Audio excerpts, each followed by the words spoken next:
সকলকে স্বাগত। আমি প্রগতি শুরু করছি আজকের সংবাদ। ট্যাব কাণ্ডে ফের গ্রেপ্তার এক, এখনো পর্যন্ত দুজন গ্রেপ্তার হলো, আরো যুক্ত থাকার সম্ভাবনা। শুক্রবার গ্রেপ্তার হওয়া অভিযুক্তকে ট্রানজিট রিমান্ডে ঝাড়গ্রামে আনা হয়েছে, আগামীকাল কোর্টে তোলা হবে। ট্যাব কাণ্ডে ফের গ্রেপ্তার এক, এখনো পর্যন্ত দুজন গ্রেপ্তার হলো, আরও যুক্ত থাকার সম্ভাবনা। শুক্রবার গ্রেপ্তার হওয়া অভিযুক্তকে ট্রানজিট রিমান্ডে ঝাড়গ্রামে আনা হয়েছে, আগামীকাল কোর্টে তোলা হবে। অভিযুক্তর বাড়ি শীত চোপড়া। উমর ফারুক নামে এই ব্যক্তিকে উত্তর দিনাজপুরের আশারু বস্তি এলাকার দক্ষিণ আমতলা এলাকা থেকে শুক্রবার ঝাড়গ্রামে জেলা পুলিশের সাইবার ক্রাইম ও থানার যৌথভাবে অপারেশন চালিয়ে গ্রেপ্তার করে এই ব্যক্তিকে। ঝাড়গ্রামের ট্যাব জালিয়াতিরা স্কুলে হানা দিয়েছিল পুজোর ছুটির আগে। প্রতি স্কুলে একাদশ দ্বাদশ শ্রেণীর লিস্ট, অ্যাকাউন্ট নাম্বার সহ তৈরি হয়ে যায় পুজোর আগে। সেই সময় ফাইনাল চেক করতে গিয়ে বেশ কিছু স্কুল লক্ষ্য করে তাদের ছাত্রছাত্রী বাদেও বেশ কিছু অতিরিক্ত নাম তাদের লিস্টে রয়েছে, অথবা স্টুডেন্টের নাম একই কিন্তু তাদের আইএফএসসি এবং ব্যাংক অ্যাকাউন্ট নাম্বার আলাদা। ডিআইকে ঘটনার কথা জানালে স্কুলের ভুল হতে পারে মনে করে নামসহ বাকি নথি ভালো করে স্কুটিনি করে ঠিক করে দিতে নির্দেশ দেওয়া হয়। সেই অনুযায়ী স্কুল কর্তৃপক্ষদের নথি ঠিক করে পোর্টালের পাসওয়ার্ড পাল্টে ফেলেন। ফলে আজ যে দুর্নীতির সংখ্যাটা জেলায় মাত্র ৬২, তা অনেক বেশি হওয়ার সম্ভাবনা ছিল। যে সমস্ত স্কুল পাসওয়ার্ডগুলি পাল্টায়নি তাদের ক্ষেত্রেই এই সাইবার প্রতারকদের কারচুপি করতে সুবিধা হচ্ছে। এ ব্যাপার ডিআই শক্তিভূষণ বন্দ্যোপাধ্যায় কিছু না বললেও জেলাশাসক জানান গোটা বিষয়টা তদন্ত চলছে। দুজন গ্রেপ্তার হয়েছে, বাকিরাও গ্রেপ্তার হবে।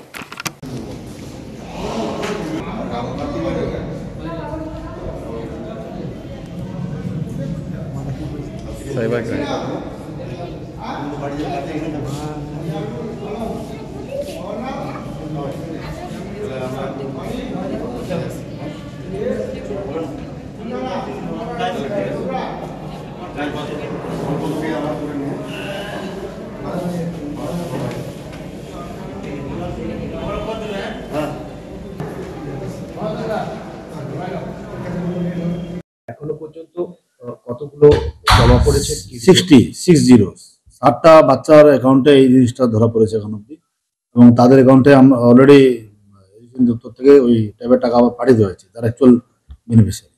বেশ কিছু স্কুলে আমরা খবর পেয়েছি এটা ট্যাব কেলেঙ্কারি হয়েছে, সেটা তো হয়েইছে। এছাড়াও প্রত্যেকটা নামের সাথে আরো বেশ কিছু 12টা 15টা, যেমন সারদাপেটেও বেশ কিছু নাম লেগেছিল, ঢুকিয়ে দেওয়া হয়েছিল, কিন্তু সেগুলো থেকে কিছু করতে পারেনি। এই যে আলাদা করে নাম ঢুকিয়ে দেওয়া, এটাও কি একটা বড়? তখন চলছে, ওরা এনকোয়ারি করছে, পুলিশের এফআইআর রিসিভ করা হয়েছে, ওরা এনকোয়ারি করছে। ওটাই এটা কি পুজোর সময় পরে আগে থেকেই ঠিক, অ্যাকচুয়ালটা আমিও জানি না, মানে এটা এনকোয়ারি চলছে, এনকোয়ারিতে সব বেরিয়ে আসবে। মানে দুজনকে তো পুলিশ নাম গ্রেপ্তারও করেছে, এনকোয়ারি চলছে, পুরো তখনই পুরোটা তথ্য ক্লিয়ার। জাতীয় সড়কে প্রতিনিয়ত পথ দুর্ঘটনার ঘটনা ঘটছে। বৃহস্পতিবার সন্ধ্যায় জাতীয় সড়কে কালীবাগিচার কাছে বেসরকারি বাসের ধাক্কায় মৃত্যু হয় এক অজ্ঞাত পরিচয় ব্যক্তি। পুলিশ মৃতদেহ উদ্ধার করে ময়নাতদন্তে পাঠিয়েছে। জাতীয় সড়কে প্রতিনিয়ত পথ দুর্ঘটনার ঘটনা ঘটছে। বৃহস্পতিবার সন্ধ্যায় জাতীয় সড়কে কালীবাগিচার কাছে বেসরকারি বাসের ধাক্কায় মৃত্যু হয় এক অজ্ঞাত পরিচয় ব্যক্তির। পুলিশ মৃতদেহ উদ্ধার করে ময়নাতদন্তে পাঠিয়েছে। জানা গেছে, বৃহস্পতিবার শীতের সন্ধ্যায় কালীবাগিচার কাছে দ্রুত গতিতে আসা একটি বেসরকারি বাসের ধাক্কায় আহত হন এক ব্যক্তি। তাকে আহত অবস্থায় বেলদা সুপার স্পেশালিটি হাসপাতালে নিয়ে গেলে চিকিৎসকরা মৃত বলে ঘোষণা করেন। পরে পুলিশ মৃতদেহ উদ্ধার করে ময়নাতদন্তে পাঠায়। দিনের পর দিন জাতীয় সড়কে পথ দুর্ঘটনার সংখ্যা বাড়ছে। চকচকে রাস্তার মধ্যে দিয়ে প্রতিনিয়ত দ্রুতগতিতে আসা গাড়িগুলি দুর্ঘটনার কবলে পড়ছে। প্রশাসনের পক্ষ থেকে বারে বারে সতর্ক করা সত্ত্বেও তেমনভাবে দুর্ঘটনা রোধ করা সম্ভব হচ্ছে না। শীতের মরশুমে আরো বেশি পথ দুর্ঘটনার আশঙ্কা করছেন সাধারণ যাত্রীরা। রাজ্যের মুখ্যমন্ত্রী নবান্নে সাংবাদিক বৈঠক করে আলু ও পেঁয়াজের দাম বৃদ্ধির জন্য যে দাওয়াই দিয়েছিলেন পুলিশ অফিসারদের, তারপর থেকে রাজ্যের সীমান্তবর্তী এলাকায় নাকা চেকিং শুরু করেছে পুলিশ প্রশাসন, সঙ্গে টাস্ক ফোর্সের সদস্যরা। রাজ্যের মুখ্যমন্ত্রী নবান্নে সাংবাদিক বৈঠক করে আলু ও পেঁয়াজের দাম বৃদ্ধির জন্য যে দাওয়াই দিয়েছিলেন পুলিশ অফিসারদের, তারপর থেকে রাজ্যের সীমান্তবর্তী এলাকায় নাকা চেকিং শুরু করেছে পুলিশ প্রশাসন, সঙ্গে টাস্ক ফোর্সের সদস্যরা। উল্লেখ থাকে, এই রাজ্যে আলু পেঁয়াজ যাতে কম দামে গরিব মানুষরা খেতে পারে তার জন্য রাজ্য সরকার কৃষকদের নানাভাবে সাহায্য করে থাকেন। কিন্তু কিছু ফরে ব্যবসায়ী সেই আলুগুলি এই রাজ্যের বাইরে ছাড়াও অন্যত্র পাঠাতে ব্যস্ত। বৃহস্পতিবার নবান্নে মুখ্যমন্ত্রী ঘোষণার পর রাজ্যের প্রায় সমস্ত সীমান্তবর্তী এলাকায় নাকা চেকিং শুরু হয়েছে। আলু পেঁয়াজ লরির উপর বিশেষ নজর রাখা হয়েছে, যাতে সরকারকে বুড়ো আঙুল দেখিয়ে এই সমস্ত বেআইনি কাজ না করতে পারে, তার জন্য বিশেষ জোর দিচ্ছে প্রশাসনের কর্তারা। উল্লেখ থাকে এর আগেও রাজ্য সরকার অন্য রাজ্যে আলু যাতে না যায় তার জন্য কঠোর হয়েছিলেন।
শনিবার এই রাজ্যে 6টি বিধানসভার উপনির্বাচনের ফলাফল ঘোষণা হবে।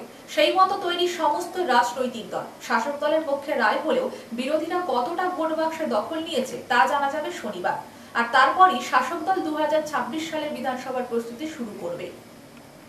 অবৈধভাবে সরকারি গাছ কাটার অভিযোগ রুখতে গিয়ে গ্রামবাসীদের সঙ্গে ঠিকাদারদের সঙ্গে ধস্তাধস্তি।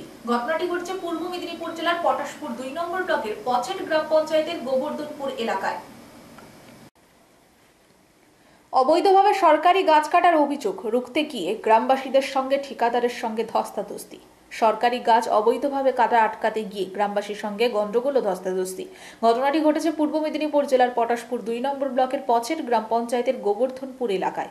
স্থানীয়দের অভিযোগ, গতকাল থেকে অবৈধভাবে সরকারি গাছ কাটা চলছে। ঠিকাদারদের কাছে গাছ কাটার অনুমতিপত্র দেখতে চাইলে তিনি তা দেখাতে পারেননি বলে দাবি স্থানীয়দের। সেই ঘটনাকে কেন্দ্র করে এলাকায় উত্তেজনা ছড়ায়। তবে পঞ্চায়েত সমিতির সভাপতি জানিয়েছেন ওখানে জলজীবন মিশনের কাজ চলছে। যারা কাজে বাধা দিচ্ছে তারা অবৈধভাবে সরকারি কাজে বাধা সৃষ্টি করছে। অভিযোগ সম্পূর্ণ মিথ্যে।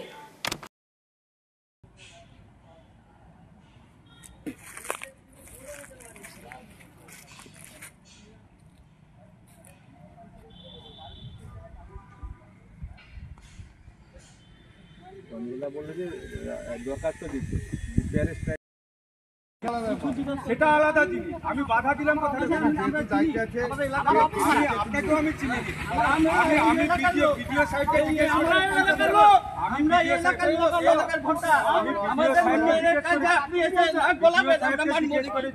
ভিডিও সাহেব না বললেন, ভিডিও সাহেব না বলে প্রধানবাবু জানান। আমি কাজ নিশ্চয়ই গ্রামের পঞ্চায়েতের দায়িত্বে ভিডিও তো জানবে, ভিডিও তো জানবে, প্রধান তো জানবে, প্রধান জানবেন না ভিডিও জানবে। গাছ কাটার ব্যাপারে প্রধান জানবেন না পঞ্চায়েত জানবেন না। আপনাকে কে না বলেছে আমাকে জানানো আমার দরকার। আমি তো প্রধান গাছ তুমি গাছ কাটো, গাছ কাটো, গাছ কাটো,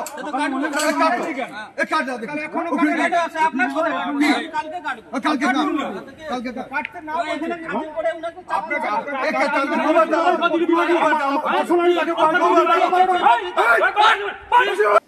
দাতন ভট্টর কলেজে শুক্রবার অনুষ্ঠিত হলো অ্যান্টি টোবাকো এবং অ্যান্টি র্যাগিং সংক্রান্ত সচেতনতামূলক শিবির। এই শিবিরে উপস্থিত ছিলেন দাতন থানার আইসি, দাতনের বিডিও সহ কলেজের ছাত্রছাত্রীরা।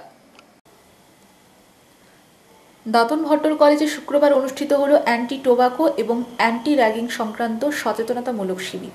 এই অনুষ্ঠানে উপস্থিত ছিলেন দাতন থানার আইসি, দাতনের বিডিও সহ কলেজের ছাত্রছাত্রীরা। সমাজের কাছে বার্তা দিতে টোবাকো অ্যাওয়ারনেস ছাত্রছাত্রীদের আঁকা পোস্টার প্রদর্শনীয় হয় দাতন ভট্টর কলেজের ইনডোর স্টেডিয়াম হলে। তামাক মূলত হৃৎপিণ্ড, লিভার ও ফুসফুসকে আক্রান্ত করে। ধূমপানের ফলে heart attack, stroke, chronic obstructive pulmonary disease ও ক্যান্সারের ঝুঁকি বহুগুণ বাড়ায়। এই অনুষ্ঠানে দাতন ভট্টর কলেজের অধ্যক্ষ ছাড়াও বিশিষ্টজনেরা উপস্থিত ছিলেন।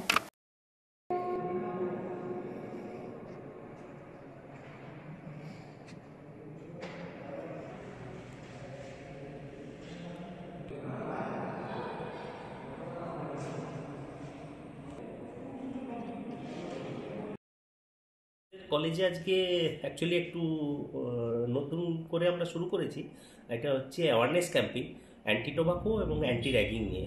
আজকাল তো স্কুল কলেজে নিয়মিত র্যাগিং প্রায় ঘটছে, তো ছাত্রছাত্রীদের মধ্যে এইটাই প্রচার করা কলেজে, সেগুলোর জন্য আমরা অ্যান্টি র্যাগিং একটি পোস্টার মেকিং স্টুডেন্টদের দিয়েছিলাম। আমাদের সেকেন্ড সেমিস্টার ইউজির সমস্ত ছেলেমেয়েরা পোস্টারগুলো করেছে অনেক খেটে খুঁটে, এবং এটাই ওদের বলেছিলাম যে বাড়িতে যেন বাবা মার সামনেই করো এবং তাদের সিগনেচার যেন পেছনে থাকে। আর অ্যান্টি টোবাকো বলতে আজকাল তো সবাই অল্প বয়সে এটা সেটা নেশা করে, নেশাটা থাকা উচিত বই পড়া, গল্প পড়া, আর যাতে এই নেশা থেকে দূরে থাকে তার যে ক্ষতিকারক দিক তার জন্যই পোস্টার অ্যাওয়ারনেস করেছি এবং সেই পোস্টার প্রেজেন্টেশন হয়েছে, জাজেসরা এসেছেন। তো আমরা এনএসএসের তরফ থেকে এই প্রোগ্রামগুলো করছি। আগামী দিনে আরও কিছু চিন্তাভাবনা আছে যাতে ছাত্রছাত্রীরা তাদের সুস্থ জীবন এবং তারা সমাজের যেন প্রতিটি কাজে অংশ। সংবাদ এই পর্যন্ত। নমস্কার।